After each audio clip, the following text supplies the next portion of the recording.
Sexual education കൊടുത്തു കഴിഞ്ഞാൽ sexual activity നേരത്തെ ആകുന്നതാണ്.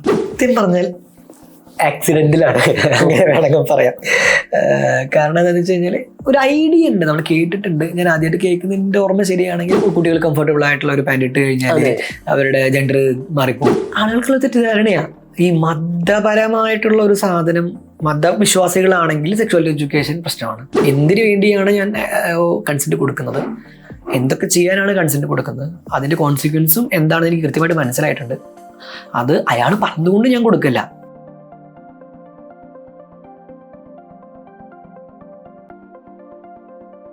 ശരിക്കും എന്താണ് സെക്സ്?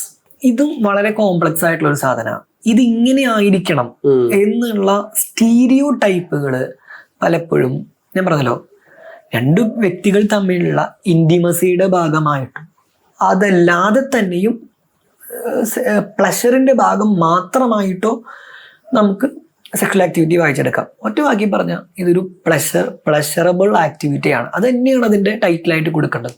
അതിന്റെ ഉപഭാഗങ്ങളായിട്ട് നമുക്ക് വേണമെങ്കിൽ ഇന്റിമസി വരാം, ബോണ്ടിങ് വരാം, റിപ്രൊഡക്ഷൻ വരാം, ഇതൊക്കെ വരാം. ഇതെല്ലാം ഉണ്ടാവാതിരിക്കാം.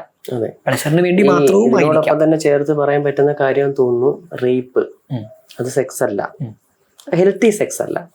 അതേപോലെ തന്നെ ഒരാൾക്ക് മാത്രം പ്ലഷർ കിട്ടുന്ന സെക്സ്, അതിനെ നമുക്ക് ഹെൽത്തി സെക്സ് എന്ന് പറയാൻ പറ്റത്തില്ല. പിന്നെ അബ്യൂസ് ചെയ്യപ്പെടുന്നത്, അതിപ്പം ഇപ്പൊ പോക്സോ പോലെയുള്ളതോ കുട്ടികളായിരിക്കാം, അല്ലെങ്കിൽ ആനിമൽസ് ആയിരിക്കാം, ഇതും ഒരു ഹെൽത്തി സെക്സ് എന്ന് നമുക്ക് പറയാൻ പറ്റും. ഹെൽത്തി എന്നല്ല, അവിടെ കറക്റ്റായിട്ട് ഉപയോഗിക്കേണ്ട വാക്ക് കൺസെന്റോട് കൂടെയുള്ള ഈ സെക്സ് എന്ന വേർഡ് പലപ്പോഴും അല്ല, എപ്പോഴും മെൻഷൻ ചെയ്യുന്നത് കൺസെന്റ് ശേഷമുള്ള കാര്യത്തിനെയാണ്. കൺസെന്റ് ഇല്ലാത്തുള്ള ഏത് ആക്ടിവിറ്റിയും അത് നമുക്ക് സെക്സ് ആയിട്ട് കൺസിഡർ ചെയ്യാൻ പറ്റില്ല. അതിപ്പോ അബ്യൂസ് ആണെങ്കിലും ശരി, റേപ്പ് ആണെങ്കിലും ശരി. ഇപ്പൊ ഒരാൾക്ക് മാത്രമുള്ള പ്ലഷറബിൾ ആക്ടിവിറ്റി ആണെങ്കിൽ അവിടെ പ്രോപ്പർ കൺസെന്റിന് നമ്മൾ പല ഭാഗങ്ങളായിട്ട് തിരിക്കും.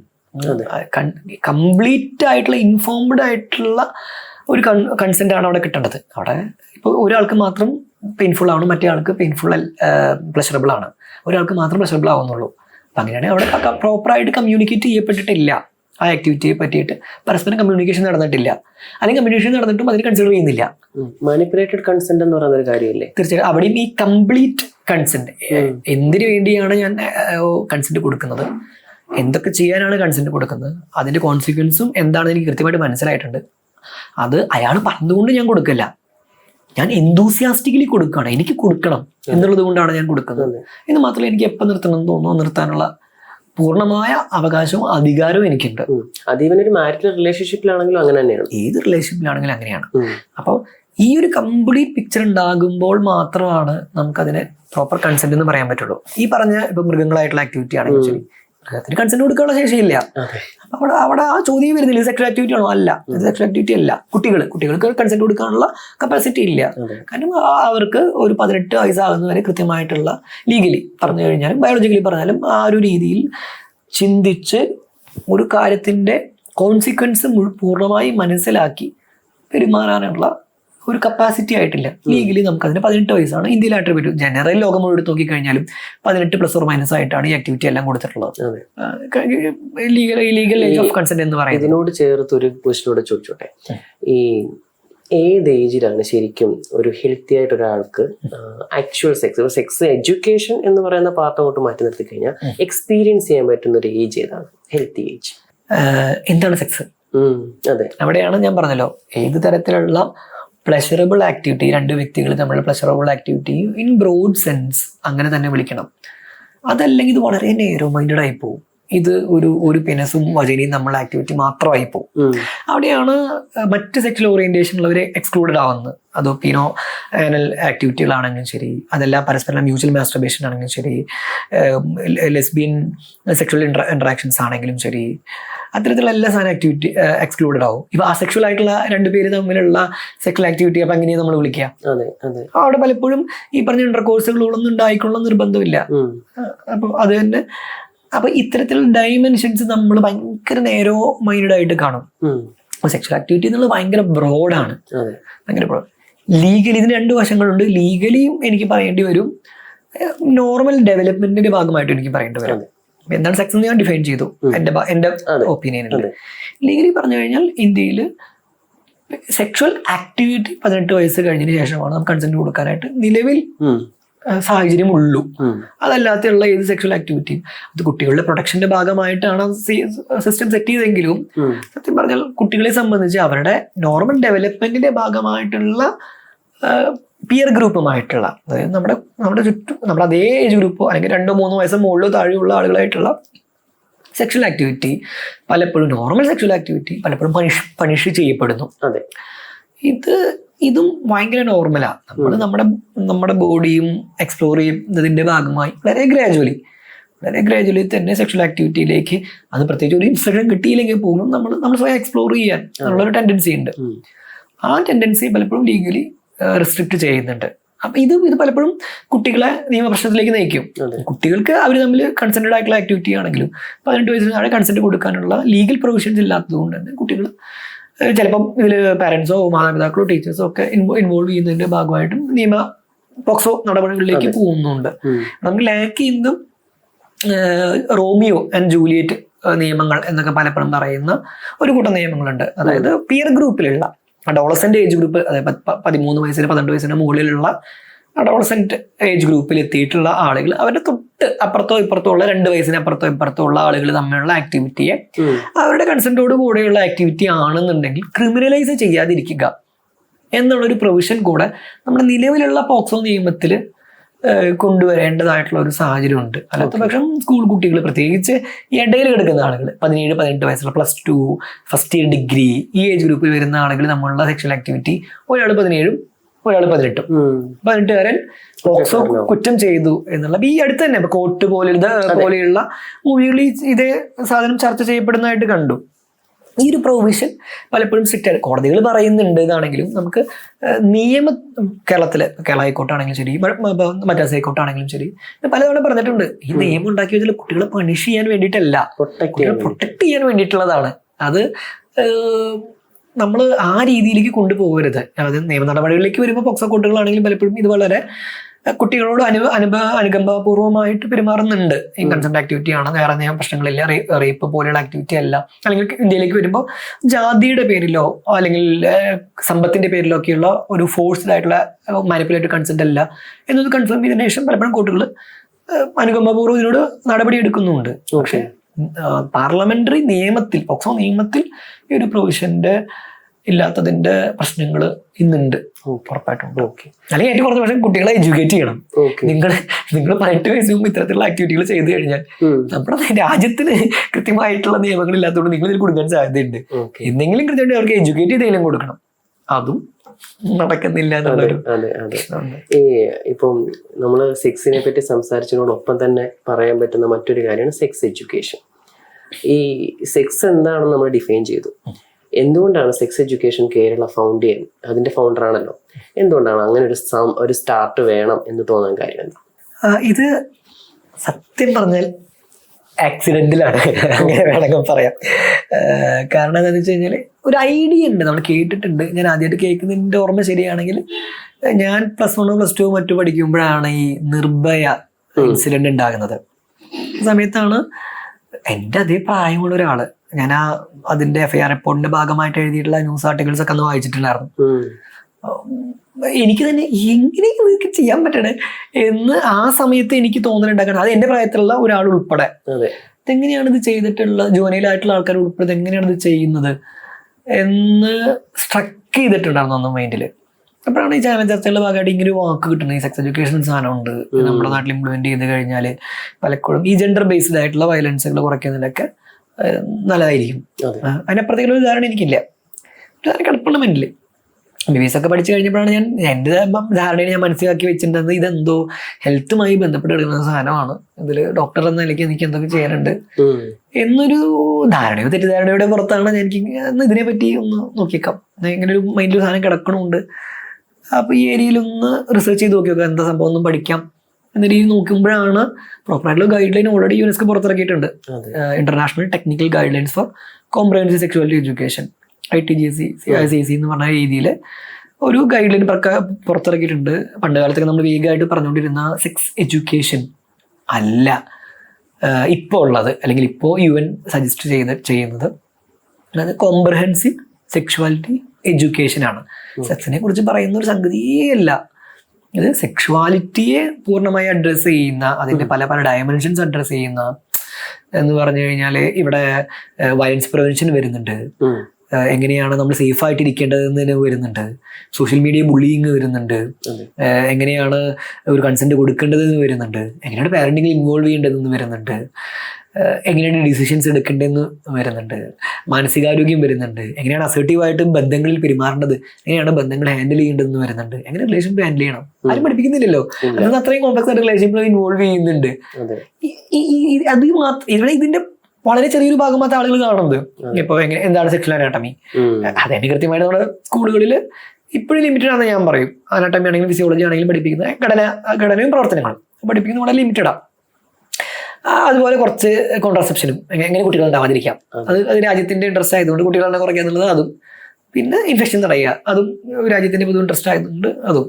ഈ ഒരു കുഞ്ഞു ഏരിയ മാത്രമാണ് ഈ സെക്സ്വൽ എഡ്യൂക്കേഷൻ എന്ന ഒരു ധാരണ, അല്ലെങ്കിൽ സെക്സ് എഡ്യൂക്കേഷൻ എന്നുള്ള ഒരു ധാരണ ക്രിയേറ്റ് ചെയ്ത് വെച്ചേക്കാം. പക്ഷെ ഇന്ന് ഡിസൈൻ ചെയ്യപ്പെട്ടിട്ടുള്ള CSC, അത് യുനെസ്കോയും WHO-യും UNFPA UN Women ഇവരുടെ പ്രധാനമായിട്ടും ഇവർ ഡിസൈൻ ചെയ്ത് 2030, അതായത് 4 കൊല്ലം കഴിഞ്ഞ് 5 കൊല്ലം കഴിഞ്ഞ് നമ്മൾ ഇന്ത്യ ഉൾപ്പെടെയുള്ള ലോകരാജ്യങ്ങൾ അച്ചീവ് ചെയ്യേണ്ട ഗോളുകളുടെ ഭാഗമായി 3-4-5ന്റെ ഭാഗമായിട്ട് എഡ്യൂക്കേഷൻ, ജെൻഡർ, ഹെൽത്ത്, ഈ 3 ഗോളുകളുടെ ഭാഗമായിട്ട് നമ്മൾ അച്ചീവ് ചെയ്യേണ്ട സാധനങ്ങളൊന്നാണ് കരിക്കുലം ബേസ്ഡ് ആയിട്ടുള്ള കോമ്പ്രിഹെൻസീവ് സെക്സ്വൽ എഡ്യൂക്കേഷൻ.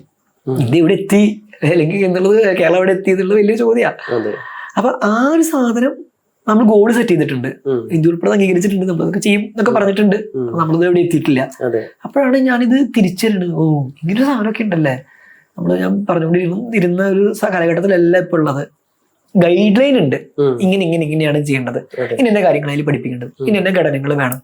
പക്ഷെ ഇതിൽ ഏറ്റവും വലിയ ക്ലോസ് എന്താണെന്ന് വെച്ച് കഴിഞ്ഞാൽ ഇത് കൾച്ചറലി അപ്രോപ്രിയേറ്റ് ആയി അവരുടെ നേറ്റീവ് ആയിട്ടുള്ള ഭാഷയിൽ അവർക്ക് ആ കൾച്ചറലി ഏറ്റവും അപ്രോപ്രിയേറ്റ് ആയിട്ടുള്ള സെറ്റിങ്ങിൽ, സ്കൂൾ ബേസ്ഡ് ആയിട്ടാണോ അങ്ങനെ, അല്ല NGOs ബേസ്ഡ് ആയിട്ടാണോ അങ്ങനെ, വേറെ ഏതെങ്കിലും ഗ്രൂപ്പുകൾ വഴിയായിട്ടാണോ അങ്ങനെ, എങ്ങനെയാണോ കൾച്ചറലി അപ്രോപ്രിയേറ്റ് ആയിട്ടുള്ള സെറ്റിങ്ങിൽ അങ്ങനെ വേണം കൊടുക്കാൻ. ഗൈഡ് ലൈൻ ഉണ്ട്, കരിക്കുലില്ല. അപ്പോഴാണ് അടുത്ത ഒരു കോൺഫ്ലിക്റ്റ് വന്നത്. ഞാൻ ഇതിനെപ്പറ്റി പഠിക്കാൻ ശ്രമിക്കുകയാണല്ലോ, നിർദ്ദേശങ്ങളുണ്ട്, കണ്ടന്റ് ഇല്ല. കണ്ടന്റ് പലപ്പോഴും വെസ്റ്റേൺ കണ്ടന്റ് ഒരുപാട് അവൈലബിൾ ആണ്. പ്ലാൻഡ് പാരന്റ്ഹുഡ് പോലെയുള്ള, അമേസ് പോലെയുള്ള ഈ മേഖലയിൽ ഒരുപാട് കാലം വർക്ക് ചെയ്തിട്ടുള്ള കണ്ടന്റ് അവൈലബിൾ. പിന്നെ ഇന്ത്യയിലെ നോർത്ത് ഇന്ത്യയിലേക്ക് വരുമ്പോൾ ഇന്ത്യൻ ബേസ്ഡ് ആയിട്ടുള്ള കുറച്ചുകൂടി നോർത്ത് ഇന്ത്യൻ കോണ്ടെക്സ്റ്റിലുള്ള ടർഷി പോലെയുള്ള കണ്ടന്റിനെ പറ്റി പറയുമ്പോൾ പലരും കാമസൂത്ര ഒരു നല്ല സെക്സ് എഡ്യൂക്കേഷൻ കണ്ടന്റ് ആണെന്ന് പറഞ്ഞ് റെഫർ ചെയ്യാറുണ്ട്. അങ്ങനെയാണോ അത് ശരിക്കും? അവിടെ ഞാൻ പറഞ്ഞേ, ഇത് നമ്മൾ വളരെ നേരമായിട്ടുള്ള വ്യൂ ആ. സെക്സ്വൽ എഡ്യൂക്കേഷൻ എന്നുള്ള ബ്രോഡ് ആയിട്ടുള്ള കൺസെപ്റ്റിനെ വളരെ നേരമായിട്ട് ഇത് സെക്സുമായിട്ട് കണക്ട് ചെയ്യുക ഒന്നാമത്തെ പ്രശ്നം.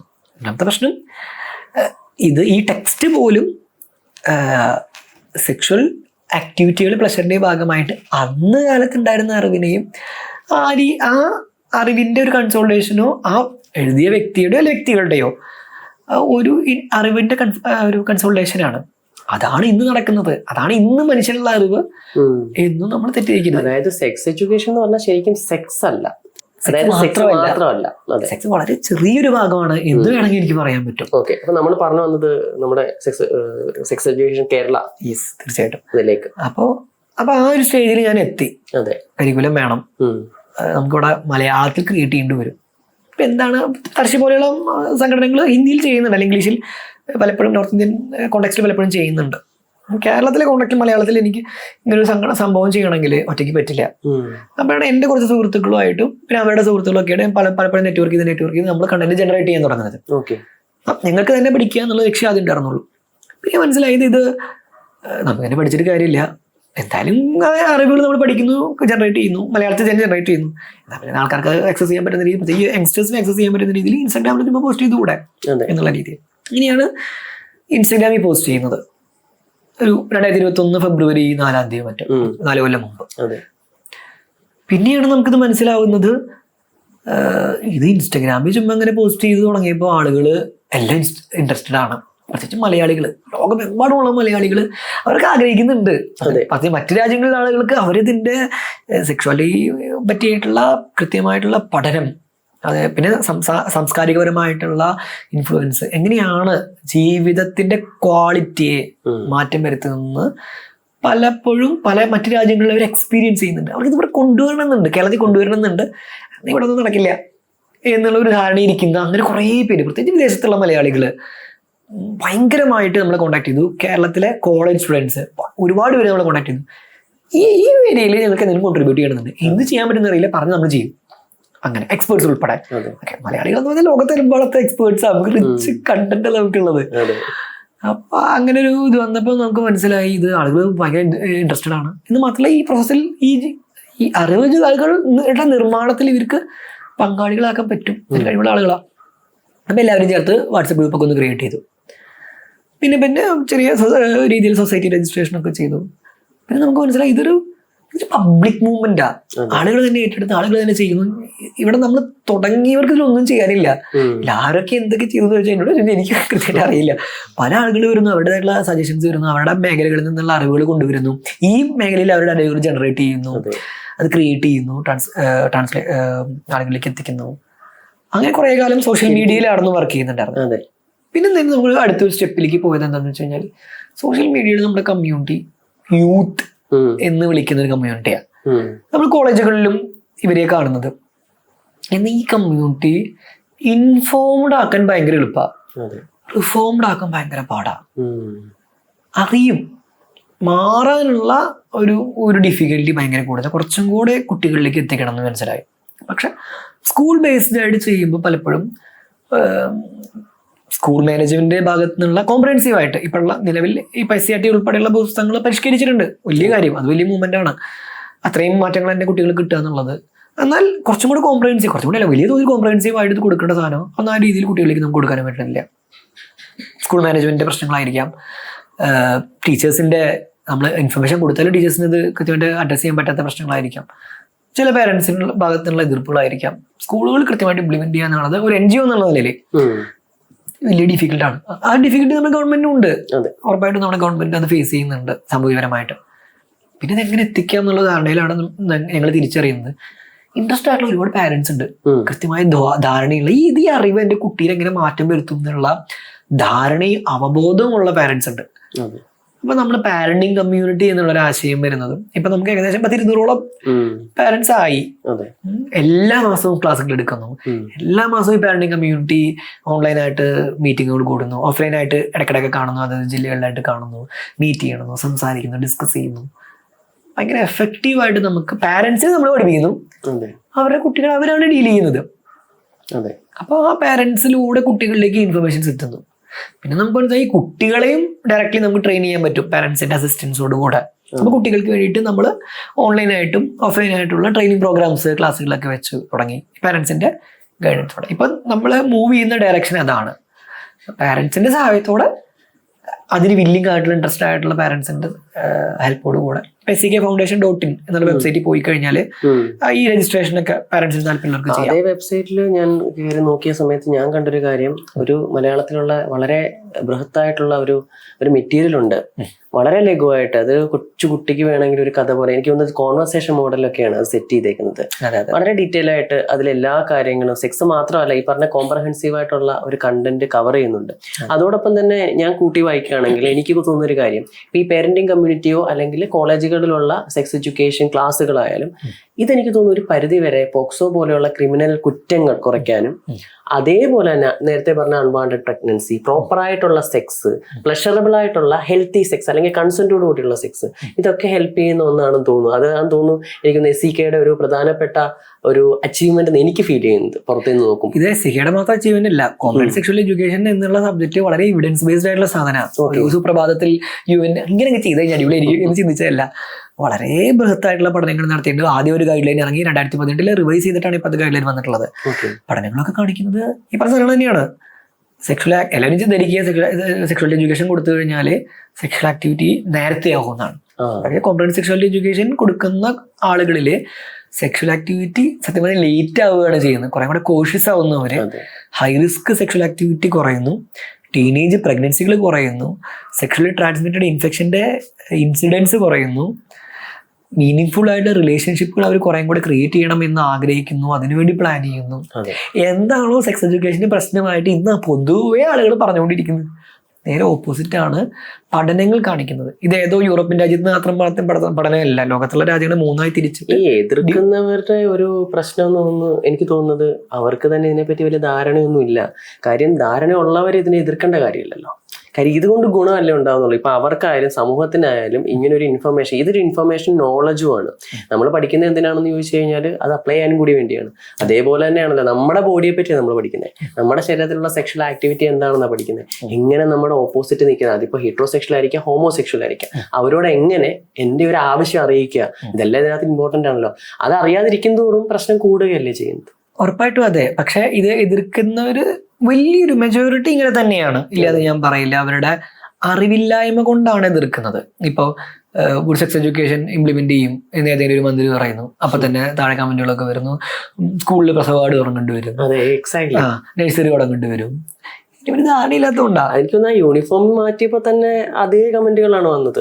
മറ്റേ ഒരു സെയിം ജെൻഡർ എന്നുള്ള രീതിയിൽ വന്നപ്പോ തന്നെ ഒരു ഇപ്പൊ കുട്ടികൾ കംഫർട്ടബിൾ ആയിട്ടുള്ള ഒരു പാന്റ് ഇട്ട് കഴിഞ്ഞാൽ അവരുടെ ജെൻഡർ മാറിപ്പോകും, ഇത്തരത്തിലുള്ള സാധനങ്ങൾ. അതിനോട് ധാരണയില്ലാത്തതുകൊണ്ടാ. പക്ഷെ മെജോറിറ്റി ധാരണയില്ലാത്തവരാണെങ്കിലും ഒരു മൈനോറിറ്റി കൃത്യമായിട്ടുള്ള ധാരണയുണ്ട്.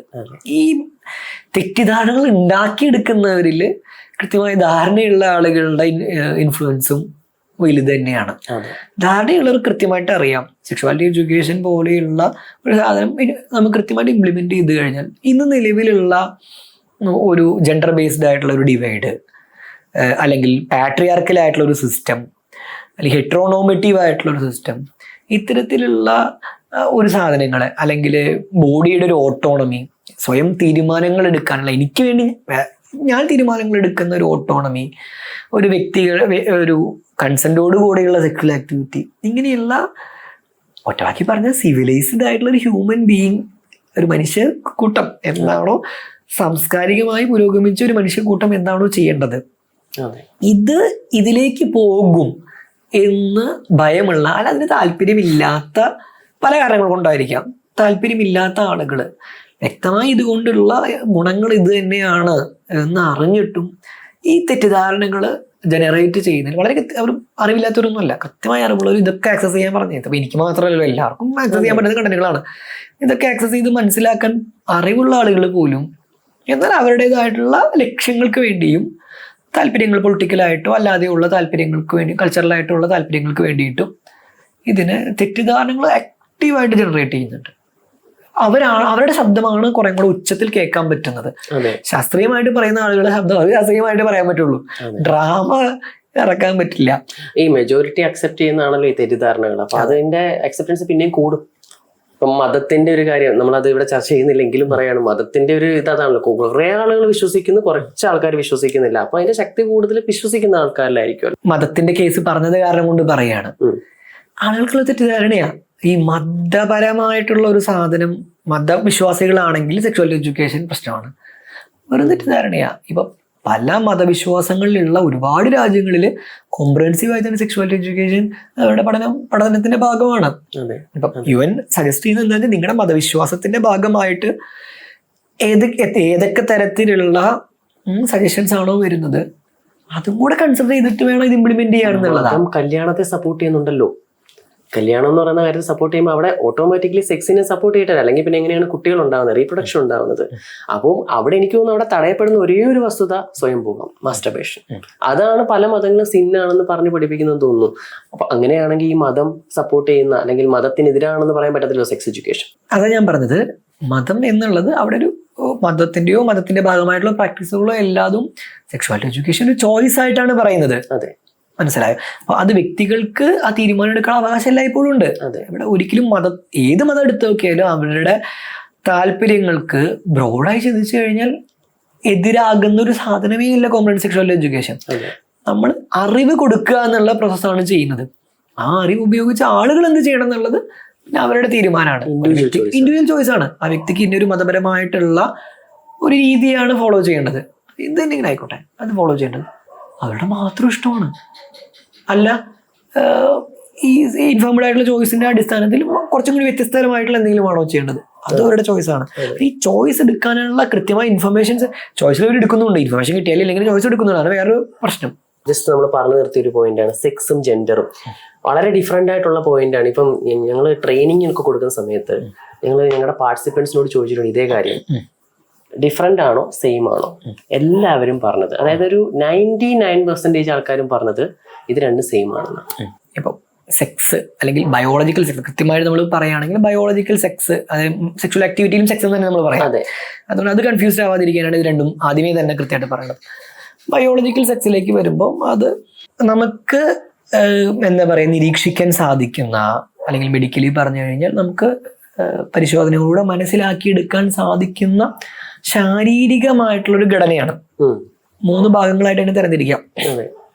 ഒന്ന് നമ്മുടെ ജെനിറ്റൽസ്, അത് ജെനിറ്റൽ ഏരിയയിലേക്ക് വരുമ്പോൾ അതിന് പിന്നെ തിരിക്കാം. ഒരു എക്സ്റ്റേണൽ ആയിട്ട് കാണുന്ന ഭാഗങ്ങളും ഇന്റേണൽ ആയിട്ട് കാണുന്ന ഭാഗങ്ങളും, അല്ലെങ്കിൽ ജെനറ്റിക്സ്, നമ്മുടെ ജനിതകപരമായിട്ടുള്ള പ്രത്യേകതകൾ. മൂന്നാമതായിട്ട് ഗൊണാഡ്സ്, അതായത് ടെസ്റ്റിസ്, ഓവറി എന്നൊക്കെ പറയുന്ന സാധനങ്ങൾ, അതിൻ്റെ ഹോർമോൺസ്, അത് പ്രൊഡ്യൂസ് ചെയ്യുന്ന ഹോർമോൺസ്. ഈ 3 ജീകളിലായിട്ടാണ് ഈ ബയോളജിക്കൽ സെക്സിനെ നമ്മൾ തരംതിരിക്കുന്നത്. ഇതിൽ നമ്മൾ ടെക്നിക്കലി നമ്മൾ typical male, typical female, male female എന്ന് ഞാൻ ഉദ്ദേശിക്കുന്നത് ബയോളജിക്കൽ സെക്സിനെയാണ്. ആ വേർഡ് അവിടെയാണ് ഉപയോഗിക്കുന്നത്. പുരുഷൻ സ്ത്രീ എന്ന് ബയോളജിക്കൽ സെക്സിൽ ഉദ്ദേശിക്കുന്ന വാക്കുകളിൽ ഈ 3 ലെവലിലും മെയിലിന്റെ ഫീമെയിലിന്റെ ആയിട്ടുള്ള ക്യാരക്ടറിസ്റ്റിക്സ് ഉള്ള ആളുകളാണ്. ഡിഫറെന്റ് ആണ്. ആ ഒരു ക്യാരക്ടറിസ്റ്റിക്സ് ഫോളോ ചെയ്യുന്ന ആളുകളാണ്. എന്നാൽ ഈ 3 ജീകളുടെ ഏത് ലെവലിൽ വേണമെങ്കിലും ഇതിന്റെ വ്യത്യാസങ്ങൾ വരാം. അവിടെ നമ്മൾ വലിയൊരു ഇന്റർസെക്സ് കമ്മ്യൂണിറ്റി എന്ന് പറയുന്ന വലിയൊരു ഗ്രൂപ്പ് വരുന്നുണ്ട്. അതൊട്ടും റയറും അല്ല. 2000 കുട്ടികൾ ജനിക്കുമ്പോൾ ഒരാൾക്ക് വരെ ഈ എക്സ്റ്റേണൽ ജെനിറ്റാലിയുടെ മാത്രം അടിസ്ഥാനത്തിൽ വ്യത്യാസങ്ങൾ ഉണ്ടാകാം. ആളുകൾ പ്രൊജക്ട് ചെയ്യുന്നത് കൃത്യമായിട്ടുള്ള പഠനങ്ങൾ നടത്തുമ്പോൾ ഈ 3 ലെവലിൽ എല്ലാവർക്കും വലിയ സ്കെയിലിൽ പഠനങ്ങൾ നടത്താനൊന്നും പറ്റില്ല. പക്ഷെ ആളുകൾ, റിസർച്ചേഴ്സ് പ്രൊജക്ട് ചെയ്യുന്നത് 100 പേര് ജനിക്കുമ്പോൾ ഒരാൾക്ക് വരെ വേണമെങ്കിൽ ഈ 3 ലെവലിൽ എവിടെയെങ്കിലും ഒരു വ്യത്യാസങ്ങൾ വന്ന് ടിപ്പിക്കൽ മെയിലെന്നും ടിപ്പിക്കൽ ഫീമെയിലെന്നും പറയാൻ സാധിക്കാത്ത ഒരു കമ്മ്യൂണിറ്റിയുടെ ഭാഗമായേക്കാൻ സാധ്യതയുണ്ട് എന്നുള്ളതാണ്. ഇവിടെയാണ് ബയോളജിക്കൽ സെക്സ് എന്നുള്ള ഒരു ആസ്പെക്ട് വരുന്നത്. ഇതിനപ്പുറത്താണ് ജെൻഡർ എന്നൊരു സാധനം വരുന്നത്. ഇതിനെയും നമ്മൾ 2ആയിട്ട് തിരിക്കേണ്ടി വരും. ഒന്ന് ജെൻഡർ എക്സ്പ്രഷൻ, നമ്മൾ പുറമേ കാണിക്കുന്ന സ്വഭാവം അല്ലെങ്കിൽ ജെൻഡറിൻ്റെതായിട്ടുള്ള ക്യാരക്ടറിസ്റ്റിക്സ്. എവിടെയാണ് WHO ഡെഫിനിഷൻ, ജെൻഡറിന് ആസ്പദമായിട്ടുള്ള ഡെഫിനിഷൻ വരുന്നത്. ഇതൊരു സോഷ്യൽ കൺസ്ട്രക്റ്റ് ആണ്, സാമൂഹിക നിർമ്മിതിയാണെന്നുള്ള വേൾഡ് ഹെൽത്ത് ഓർഗനൈസേഷനൊക്കെ ഡെഫിനിഷൻ വരുന്നത്. പക്ഷെ ഇത് ജെൻഡർ എക്സ്പ്രഷനെ പറ്റി ഞാൻ പറഞ്ഞുകൊണ്ടിരിക്കുന്നത്. എന്ത് ധരിക്കണം, എങ്ങനെ ധരിക്കണം, എങ്ങനെ നടക്കണം, എങ്ങനെ പെരുമാറണം, എന്ത് ജോലി ചെയ്യണം, കുട്ടിയെ നോക്കണോ വേണ്ടയോ, എന്നിങ്ങനെയുള്ള പാചകം ചെയ്യണോ വേണ്ടയോ, എന്ത് വേണ്ട, സെക്ഷൽ ആക്ടിവിറ്റിയിൽ ആക്റ്റീവ് ആയിരിക്കണോ പാസീവ് ആയിരിക്കണം, ഇങ്ങനെ ആയിരക്കണക്കിന് വരുന്ന സോഷ്യൽ നോംസ്. മാത്രമല്ല എനിക്ക് എന്നെ എങ്ങനെ എക്സ്പ്രസ് ചെയ്യണം, മുടി എങ്ങനെ നീട്ടണോ ചുരുക്കണോ, എന്ന് തുടങ്ങണോ, എന്ത് വസ്ത്രം ധരിക്കണം, എന്ത് അങ്ങനെയാണ് എൻ്റെതായിട്ടുള്ള പ്രിഫറൻസുകൾ, സമൂഹത്തിൻ്റെതും എൻ്റേതുമായിട്ടുള്ള ഇത്തരത്തിലുള്ള എല്ലാ എക്സ്പ്രഷൻസും ചേർന്നിട്ടാണ് ഈ ജെൻഡർ എക്സ്പ്രഷൻസ് എന്ന് വരുന്നത്. ഇതിന് 2ാമതൊരു ഭാഗം കൂടിയുണ്ട് ജെൻഡറിന്. ഇതിനെയാണ് നമ്മൾ ജെൻഡർ ഐഡന്റിറ്റി എന്ന് പറയുന്നത്. ഈ ഐഡന്റിറ്റിയാണ് എൻ്റെ വ്യക്തിത്വം. ഇത് മനസ്സിലാക്കാൻ ഭയങ്കര എളുപ്പം. അതിങ്ങനെ ആലോചിച്ചാൽ മതി. നമ്മളിങ്ങനെ നടന്നു പോകുന്നു, പെട്ടെന്ന് കുറെ ആൾക്കാരെ നമ്മളെ തട്ടിക്കൊണ്ടുപോയി, കുറെ സർജറി ഒക്കെ ചെയ്തു, ഹോർമോൺ ട്രീറ്റ്മെന്റ് ഒക്കെ ചെയ്തു. നമ്മൾ കാഴ്ചയിൽ നമ്മൾ ഐഡന്റിഫൈ ചെയ്യുന്ന ജെൻഡറിൽ നിന്ന് വ്യത്യസ്തമായിട്ടൊരു ജെൻഡറാക്കി മാറ്റി. ഞാൻ പുരുഷനായിട്ട് ഐഡന്റിഫൈ ചെയ്യുന്ന ഒരാളാണ്, അല്ലെങ്കിൽ ഇംഗ്ലീഷിൽ പറയാൻ കുറച്ചുകൂടെ കൃത്യം ഞാൻ മെന്നായിട്ട് ഐഡന്റിഫൈ ചെയ്യുന്ന ഒരാളാണ്. അപ്പൊ അങ്ങനെയാണെങ്കിൽ എന്നെ കാഴ്ചയിൽ ഫീമെയിൽ ബയോളജിക്കൽ സെക്സിൽ വരുന്ന ഫീമെയിൽ ബോഡിയുടെ ആയിട്ടുള്ള ഒരാളാക്കി മാറ്റിയെന്ന് വിചാരിക്കാം. സർജറിയുടെ ഓപ്പൺ അല്ലെങ്കിൽ ഇമാജിനറി ആയിട്ട് വിചാരിക്കാം. പക്ഷെ എന്നോട് ഒരാൾ ചോദിക്കുകയാണ് ഞാൻ എന്തായിട്ടാണ് ഐഡന്റിഫൈ ചെയ്യണമെന്ന് ചോദിച്ചു കഴിഞ്ഞാൽ ഞാൻ അപ്പോഴും സ്ത്രീയുടേതായിട്ടുള്ള അല്ലെങ്കിൽ വുമൻ്റേതായിട്ടുള്ള ഒരു ഡ്രസ്സിങ് ആണ് ചെയ്തിട്ടുള്ളതെങ്കിൽ പോലും ഞാൻ ആരാണ് എന്ന് ചിന്തിച്ചു കഴിഞ്ഞാൽ ഞാൻ മെന്നാണ് എന്നേ പറയാൻ സാധ്യതയുള്ളൂ. കാഴ്ചയിൽ മറ്റൊരാൾ നോക്കുമ്പോൾ അങ്ങനെയല്ല, ഞാൻ തന്നെ എനിക്ക് നോക്കുമ്പോൾ അങ്ങനെയല്ല ഫീൽ ചെയ്യുന്നതെന്നാണ്. നിങ്ങൾക്കത് ഇമാജിൻ ചെയ്യാൻ വേണ്ടി അങ്ങനെ പറഞ്ഞതാ, ഒരു സാഹചര്യം പറഞ്ഞതാ. അപ്പൊ ഇത് ഒരു ഐഡന്റിറ്റി, ഞാൻ ആരാണെന്നുള്ളൊരു തോന്നല് നമുക്ക് എല്ലാവർക്കും ഉണ്ട്. അതിന് ഇതാണ് ഇതിന്റെ ബയോളജിക്കൽ ബേസിസ് എന്ന് പറയാൻ പറ്റുന്ന രീതിയിലേക്ക് ന്യൂറോ ബയോളജിക്കലി നമ്മൾ അഡ്വാൻസ് ചെയ്തിട്ടില്ലെങ്കിലും ഏകദേശമൊക്കെ നമുക്ക് പറയാൻ പറ്റുന്നുണ്ട്. ഇത് ബ്രെയിനിലുള്ള ചില ഏരിയകളുടെ പ്രവർത്തനങ്ങൾ കൊണ്ടാണ് ഈ ഒരു ഐഡന്റിറ്റി ഫോം ചെയ്യുന്നത് എന്ന് മാത്രമല്ല, ഇപ്പോൾ ട്രാൻസ് വുമണും ഇതൊക്കെ ഞാൻ ജെൻഡർ ഐഡന്റിറ്റിയിൽ വരുന്ന വാക്കുകളാണ് ഉപയോഗിക്കുന്നത്. ഓക്കെ. ഇവരുടെ ബ്രെയിനിന്റെ ഘടനകളിൽ ചില സിമിലാരിറ്റികൾ, അങ്ങനെയുള്ള ചില പഠനങ്ങൾ, വളരെ ഏർലി സ്റ്റേജിലുള്ള പഠനങ്ങൾ. ഇത് ഏർലി സ്റ്റേജിലൊക്കെ പറയുന്നത് ഇതൊക്കെ പഠിക്കാൻ തുടങ്ങിയിട്ട് 10-20 കൊല്ലമായിട്ടുള്ളൂ. ഇതിന് ഒരു സമയത്ത് ജെൻഡർ ഐഡന്റിറ്റി ഡിസോർഡർ എന്ന് കൺസിഡർ ചെയ്തിരുന്ന അസുഖങ്ങളായിരുന്നു ഈ പറയുന്ന ഐഡന്റിറ്റീസ് ഒക്കെ തന്നെ. പക്ഷെ അത് എനിക്ക് തോന്നുന്നു ഇപ്പോൾ അപ്ഡേറ്റ് ചെയ്തൊരു വേർഷൻ ICD-10 എന്നൊക്കെ പറഞ്ഞിട്ടുള്ള അപ്ഡേറ്റഡ് വേർഷനിലേക്ക് വരുമ്പോൾ ഇതൊന്നും ഡിസോർഡേഴ്സ് അല്ലാതായി. കാരണം അക്സെപ്റ്റ് ചെയ്തു തുടങ്ങി. അതാണല്ലോ ഇപ്പോൾ ഈ പറഞ്ഞ കഴിഞ്ഞ 20 വർഷത്തെ ഒരു ഡെവലപ്മെന്റ് എന്ന് പറയുന്നത്. ഈ ജെൻഡർ എന്നുള്ള ഒരു രോഗമായിട്ട് കൺസിഡർ ചെയ്യുമ്പോൾ തുടങ്ങും. ഞാൻ പ്രാക്ടീസ് ചെയ്തത് മോഡേൺ മെഡിസിൻ ആണ്.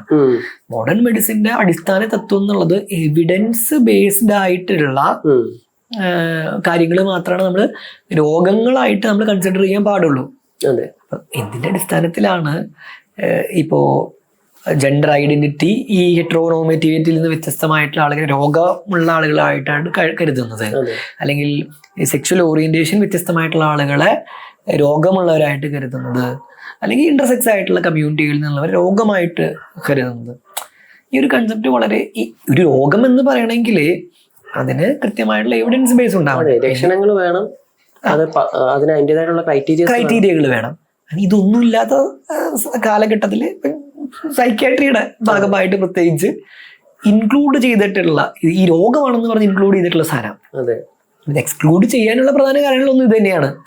ഇതിന് കൃത്യമായിട്ടുള്ള ബയോളജിക്കൽ ആയിട്ടുള്ള ഒരു ബേസിസ് ഇല്ല. ബയോളജിക്കലായിട്ട് ഇത് രോഗം എന്ന് പറയാൻ പറ്റില്ല. ഇത് വളരെ നോർമൽ ആയിട്ടുള്ള മനുഷ്യരിൽ തന്നെ കാണപ്പെടുന്ന ഒരു ഡെവലപ്മെന്റ് ആണ്. ഒന്ന്, സാമൂഹികപരമായി തന്നെ വേറൊരാൾക്കും ഒരു ദോഷം ചെയ്യാൻ സാധ്യതയില്ലാത്തൊരു സാധനമാണ്. അപ്പം ഈ ഇതൊരു രോഗം എന്ന് വിളിക്കപ്പെടാൻ സാധ്യതയില്ലാത്തതുകൊണ്ട് തന്നെയാണ് ഇന്റർസെക്സ് കമ്മ്യൂണിറ്റിയിലേക്ക് വരുമ്പോൾ അതിനോടുള്ള അപ്രോച്ച്, മെഡിക്കൽ കമ്മ്യൂണിറ്റിന്റെ അപ്രോച്ച് മാറി. ഇത് ഡിഫറൻസ് ഇൻ സെക്ഷൽ ഡെവലപ്മെന്റ് എന്ന് പറയുന്ന DSD എന്ന് പറയുന്ന സെക്ഷുവാലിറ്റി ഡെവലപ്മെന്റിൽ തന്നെ ഒരു വ്യത്യാസങ്ങൾ വരുന്ന ഒരു കമ്മ്യൂണിറ്റി, അതിനെ പത്തോളജൈസ് ചെയ്യുക, രോഗമുള്ളവരാണ് എന്ന് പറയുന്ന ആറ്റിറ്റ്യൂഡിൽ നിന്ന് അവരിൽ പ്രശ്നങ്ങൾ ഉണ്ടെങ്കിൽ അത് അഡ്രസ് ചെയ്യുക എന്നുള്ള. അപ്പൊ അവര് വ്യക്തികളായിട്ട് ആദ്യം കൺസിഡർ ചെയ്യാൻ തുടങ്ങി.